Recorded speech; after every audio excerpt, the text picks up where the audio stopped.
আবু আব্দুল্লাহ মুহাম্মদ সুলাইমান জাজুলি রাহমাতুল্লাহি আলাইহি, যিনি কিতাব লিখেছেন আমার নবীজির দুরূদ শরীফের ফজিলতের উপরে, দালাইলুল খায়রাত নামক হাদিসের কিতাব, দুরূদ শরীফের কিতাব, আবু আব্দুল্লাহ মুহাম্মদ সুলাইমান জাজুলি এই কিতাবটা লেখার পিছনে এই ঘটনাটা এনেছেন।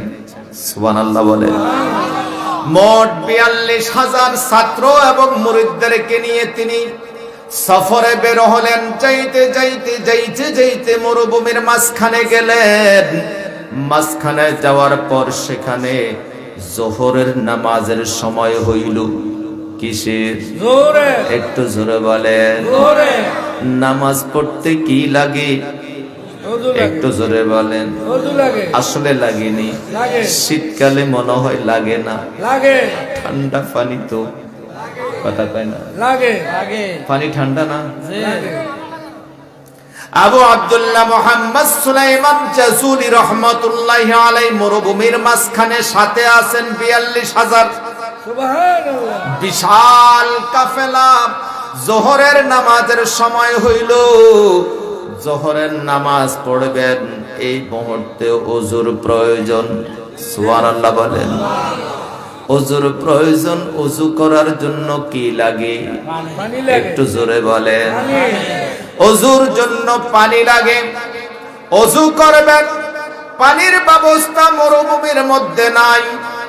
যদি পানির ব্যবস্থা না থাকে, ওযু করার ব্যবস্থা যদি না থাকে, ইসলামী শরীয়তে সিদ্ধান্ত দিয়েছেন একজন নামাজীকে পানি যদি না থাকে তায়াম্মুম করে হলো পবিত্রতা অর্জন করে নামাজ পড়া লাগবে। কথা বলেন ঠিক কিনা? আবু আব্দুল্লাহ মুহাম্মদ সুলাইমান জাজুলি চিন্তা করতেছেন, মাটি দিয়া পবিত্রতা আর পানি দিয়া পবিত্রতার মধ্যে বেশ কম আছে। কথা বলেন, বেশ কম আছে। আবু আব্দুল্লাহ মুহাম্মদ সুলাইমান জাজুলি রাহমাতুল্লাহি আলাইহি মরুভূমির মাঝখানে সাথে আছেন ৪২,০০০ সঙ্গী, সফর সঙ্গী। এখন সবাই তো ওযু করতে হবে, ওযুর পানির ব্যবস্থা নাই। চারিদিক খোঁজাখুঁজি করলো, ওযুর পানির কোনো ব্যবস্থা নাই। নাই পুকুর, নাই টিউবওয়েল। পানির কোনো ব্যবস্থা না থাকার কারণে দূরে একজন সফর সঙ্গী নজর করলেন। মনে হয় ঘরের মতো দেখা যাইতেছে। ওস্তাদ আবু আব্দুল্লাহ মুহাম্মদ সুলাইমান জাজুলি হুজুর তায়াম্মুমের সিদ্ধান্ত গ্রহণ করেছেন, তায়াম্মুম করবেন।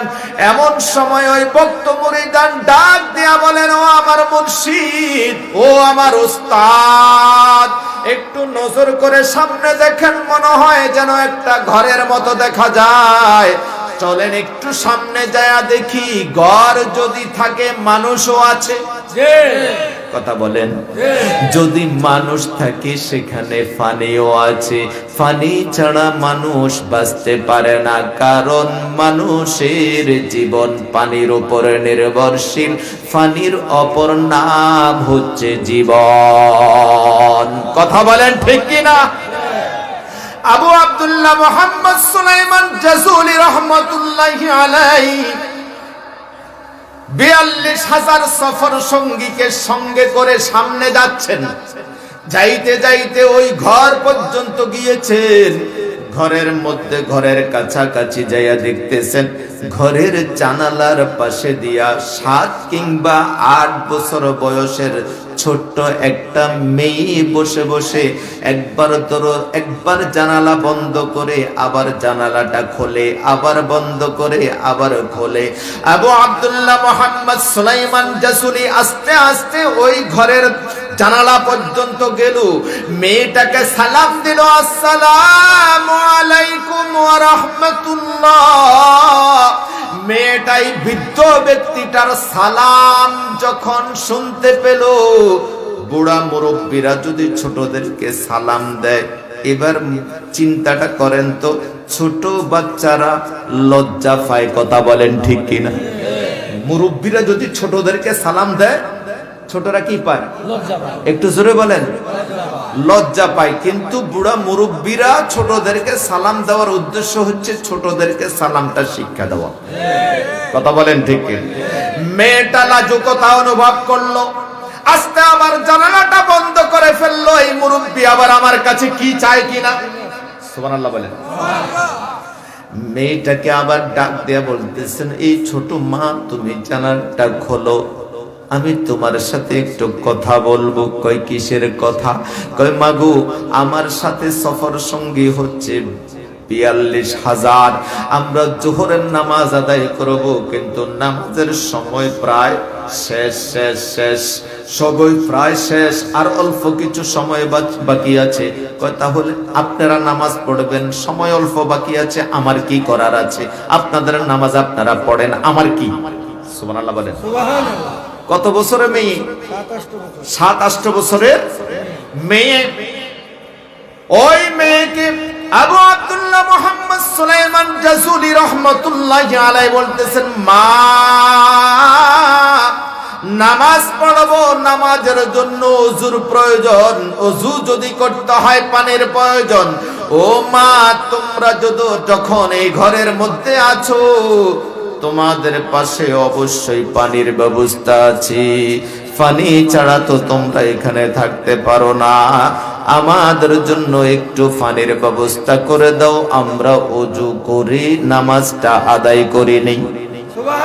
আর একটু আওয়াজ দিয়ে বলেন না সুবহানাল্লাহ। ছোট্ট মেয়ে বলতেছে, পানির ব্যবস্থা আমাদের ঘরের পাশে দিয়া একটা কূপ আছে, গভীর কূপ, কূপের তলদেশের মধ্যে পানি আছে। প্রয়োজন যখন আপনারা সেখান থেকে পানি উঠাইয়া সেখান থেকে পানি দিয়ে আপনারা ওযু করে নামাজ আদায় করেন। আবু আব্দুল্লাহ মুহাম্মদ সুলাইমান জাযুলি মেয়েটার জবান থেকে এই কথা শুনে ওই কূপের পাড়ে গেল।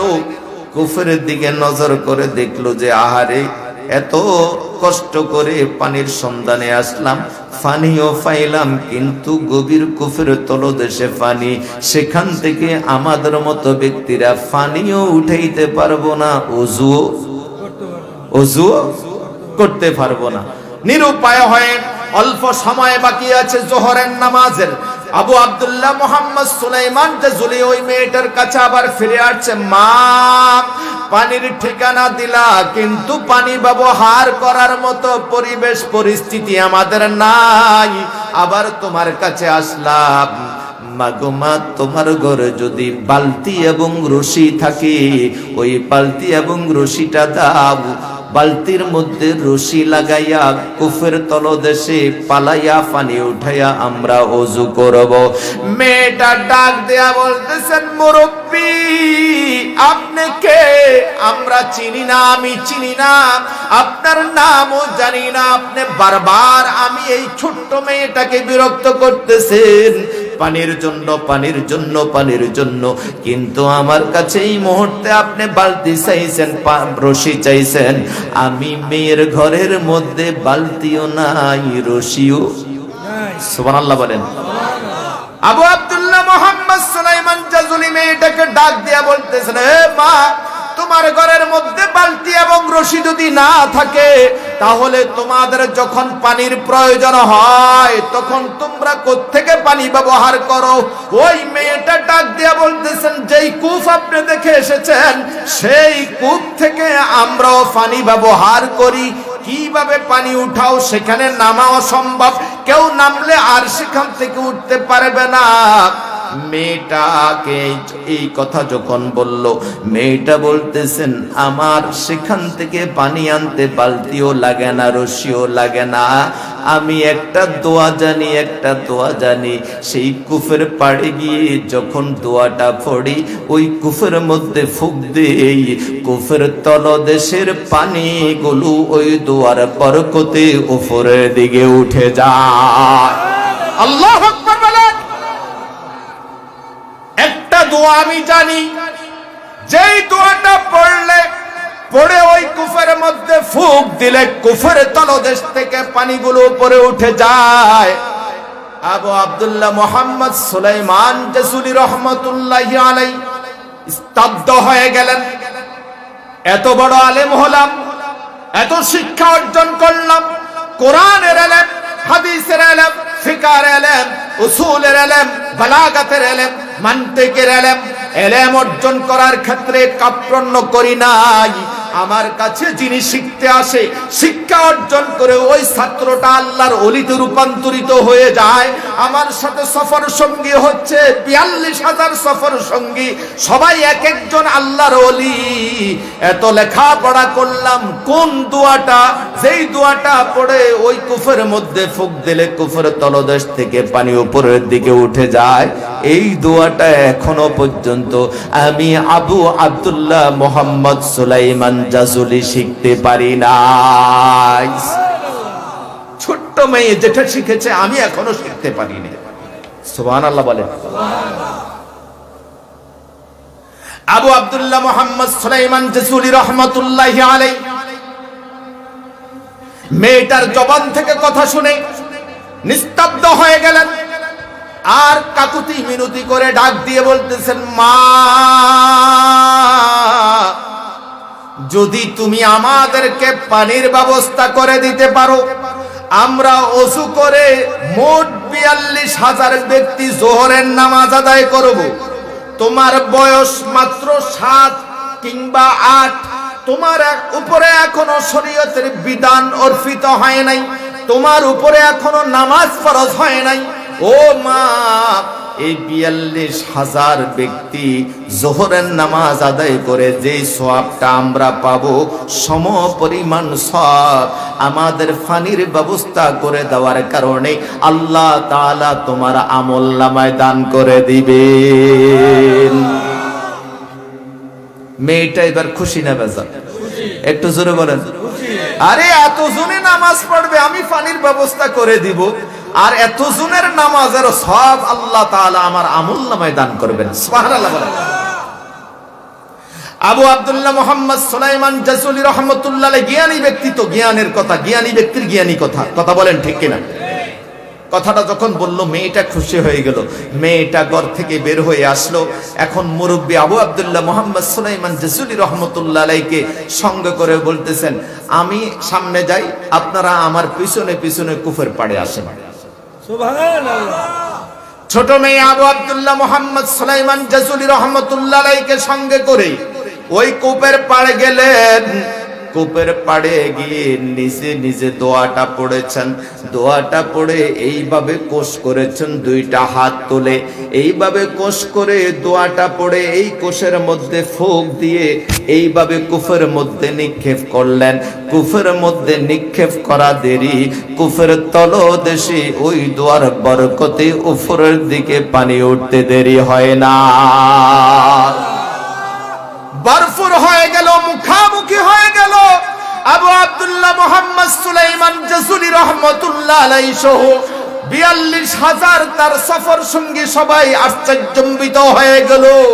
সবাই ডাক দিয়া বলতেছে, আরে পানি যখন উপরে উঠে গেল, যে পানি তলদেশে ছিল আবারও যদি তলদেশে চলে যায় ওযু করতে পারবা না, তাড়াতাড়ি এই কুফের চারিদিকে তোমরা দাঁড়িয়ে ওযু করে নাও।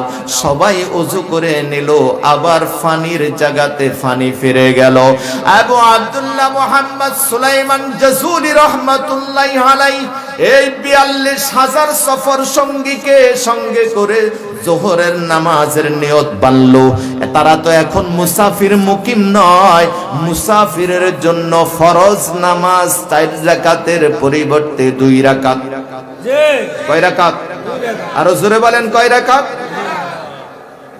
নিয়ত বেঁধে নামাজ পড়তেছেন। নামাজের মধ্যে খালি আবু আব্দুল্লাহ মোহাম্মদ সুলাইমান জাজুলি রহমাতুল্লাহ আলাইহির মন চলে যায় মেয়ের কাছে। কার কাছে? মেয়ের কাছে। আরো জোরে বলেন। মেয়ের কাছে। কেন বলেন তো, কেন? আরে মেয়ে এটা কি দোয়া জানে? এই মেয়ে কি দোয়া জানে যে দোয়ার কারণে গভীর কুফের তলদেশ থেকে পানি উপরে উঠে যায়? বালতি দিয়ে পানি উঠাতে হয় না, বালতির মধ্যে রশি লাগাইতে হয় না, নিচে নামতে হয় না, দোয়াটা পড়ে ফুঁক দিলে উপরের মধ্যে পানি উঠে যায় তলদেশ থেকে। আর মেয়েটা কি দোয়া জানে? মেয়েটা কি দোয়া জানে? কোন রকম ২ রাকাত নামাজ পড়লেন। নামাজ পড়ে সালাম ফিরিয়ে আবার আবু আব্দুল্লাহ মোহাম্মদ সুলাইমান চলে গেলেন ওই মেয়ের কাছে। সুবহানাল্লাহ। মেয়ের কাছে যাইয়া ডাক দিয়া বলতেছেন, মা আগে আসছিলাম তোমার কাছে রশি এবং বালতির জন্য, তুমি রশিও দাও নাই, বালতিও দাও নাই, দোয়া দিয়ে তুমি পানি উঠাইয়া দিছো। ও মা, এবার তোমার কাছে বালতির জন্য আসি নাই, রশির জন্য আসি নাই, এখন আসছি তোমার কাছে আমি ছাত্র সাজার জন্য। সুবহানাল্লাহ বলেন। কি সাজার জন্য? আমি এত বড় আলেম, এখন আসছি তোমার কাছে ছাত্র সাজার জন্য। মাগো মা, যেই দোয়াটা তুমি জানো ওই দোয়াটা আমাকে একটু শিখাইয়া দাও। মেয়ে ডাক দিয়া বলতেছেন, না না না, এই দোয়া আমি কাউকে শিখাইতে পারবো না। তাই কেন? এই দোয়াটা শিখাইছেন আমার মা। সুবহানাল্লাহ বলেন, আর একটু জোরে বলেন। কে শিখাইছেন? আমার মা শিখাইছেন। আর আমার মা বলে দিয়েছেন, কেউ যদি এই দোয়াটা শিখতে চায়, জানতে চায়, তুমি কাউকে এই দোয়াটা শিখাইও না।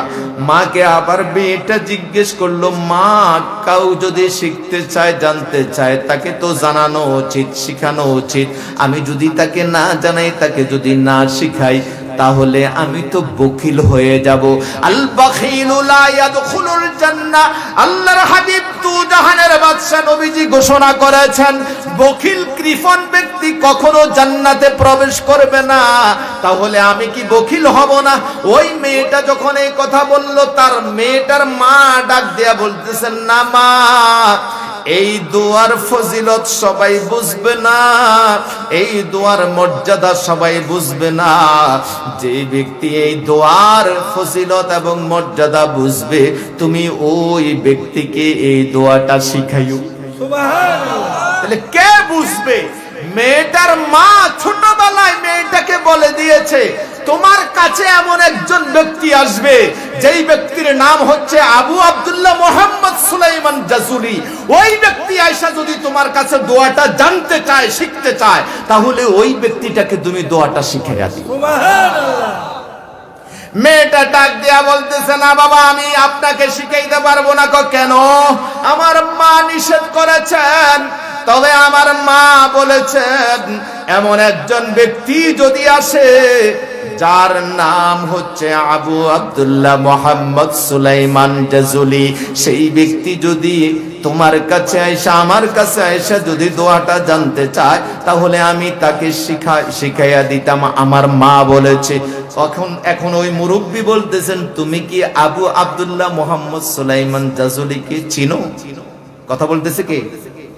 কথা কয় না কথা। এখন মেয়েটা কার সাথে কথা বলতেছে? আবু আব্দুল্লাহ মুহাম্মদ সুলাইমান জাজুলি। এখন মেয়েটা ডাক দিয়া বলতেছেন, না বাবা, আমি তাকে কখনো দেখি নাই, কোনদিন দেখি নাই, আমি তাকে চিনবো কিভাবে? তাহলে যা যদি দেখো, যদি তার পরিচয় পাও, তাহলে তুমি তো তাকে জানাইবা। তোমার মা তো এটা বলছে। কয় হ্যাঁ, আমার মা বলছে। উনি যদি জানতে চায়, উনি যদি শিখতে চায়, তাহলে ওনাকে আমি শিখাবো, আমার মা বলছে। সুবহানাল্লাহ বলে। আবু আব্দুল্লাহ মুহাম্মদ সুলাইমান জাজুলি তো কথা বলতেছে, কিন্তু মেয়েটা চিনে না উনি যে আবু আব্দুল্লাহ মুহাম্মদ সুলাইমান জাজুলি। সুবহানাল্লাহ বলেন। এরকম আমাদের কাছেও, আমাদের সামনেও, আমাদের চলাফেরা, উঠা বসায়, ঘর বাড়িতে, দোকানপাটে, রাস্তাঘাটে, বাজারে বিভিন্ন সময় বিভিন্ন ব্যক্তির সাথে দেখা হয়। কথা বলেন। বিভিন্ন ব্যক্তির সাথে দেখা হয়, অথচ আমরা ওনাদের পরিচয় জানি না। পরবর্তীতে যদি জানি, হাই হাই হাই রে, এই লোকটার সাথে না আমার সাথে অমুক জায়গায় দেখা হয়েছে, আমি তো ওনারে চিনি না, এই লোক যে সেই লোক, এটা যদি জানতাম, তাহলে ওনাকে বসাই এক কাপ চা খাওয়াইতাম। কথা বলেন ঠিক কিনা? ওনার সোহবত নিতাম, ওনার সাথে কিছু সময় ব্যয় করতাম। কথা বলেন ঠিক কিনা? মেয়েটা ডাক দিয়া বলতেছেন, আপনি কে? ওই মুরব্বী ডাক দিয়া বলতেছেন, তুমি তো আবু আব্দুল্লাহ মুহাম্মদ সুলাইমান জাজুলি রাহমাতুল্লাহ আলাইহিকে দেখো নাই? যিনি তোমার সাথে এতক্ষণ পর্যন্ত কথা বলতেছে, ইনি হচ্ছেন আবু আব্দুল্লাহ মুহাম্মদ সুলাইমান জাজুলি। আর একটু জোরে বলেন না সুবহানাল্লাহ। এখন মেয়ে তো না বইলা পারবে না, না শিখাইয়া পারবে না, কথা বলেন ঠিক কিনা? দোয়াটার এত ফজিলত, এত বরকত। ঠিক আছে, আপনি বুঝে আবু আব্দুল্লাহ মোহাম্মদ সুলাইমান জাজুলি কয় হ্যাঁ আমি। এবার মেয়েটা ডাক দেয়া বলতেছেন, এবার আমার কাছ থেকে শুনেন, দোয়াটা তেমন বেশি কঠিন নয়, বেশি বড় নয়। দোয়াটা হচ্ছে এই দোয়া, এটা অন্য কোন দোয়া না, এটা আমার নবী হাবিবুল্লাহর উপরে ছোট্ট একখানা দুরূদ শরীফ। সুবহানাল্লাহ। আর একটু জোরে বলেন না সুবহানাল্লাহ। ছোট্ট একখানা দুরূদ শরীফ, যে দুরূদ শরীফের নাম হচ্ছে সলাতুল বীর। বীর শব্দের অর্থ হচ্ছে কুফ। বীর শব্দের অর্থ কি? একটু জোরে বলেন। বীর শব্দের অর্থ হচ্ছে কুফ। কুফের দুরূদ ওই মেয়েটা আবু আব্দুল্লাহ মুহাম্মদ সুলাইমান জাজুলিকে দোয়াটা শিখাচ্ছেন। আল্লাহুম্মা সাল্লি আলা সাইয়্যিদিনা মুহাম্মদ ওয়া আলা আলি সাইয়্যিদিনা মুহাম্মদ সালাতান দাইমাতান মাকবুলাতান তুআদ্দি বিহা আন্না হাক্কাহুল আযীম। এই দোয়াটা পড়ি আমার মায়ের পানির প্রয়োজন হলে, বাবার পানির প্রয়োজন হইলে, পাকের পানির প্রয়োজন হইলে, গোসলের পানির প্রয়োজন হইলে, ওই কুফের পাড়ের মধ্যে যাইয়া আমি মেয়েটা এই দোয়াটা পড়ে ওই কুফের মধ্যে ফুক দেওয়া দেরি, কুফের তলদেশ থেকে এই দোয়ার বরকতে পানি উপরে উঠতে দেরি হয় না।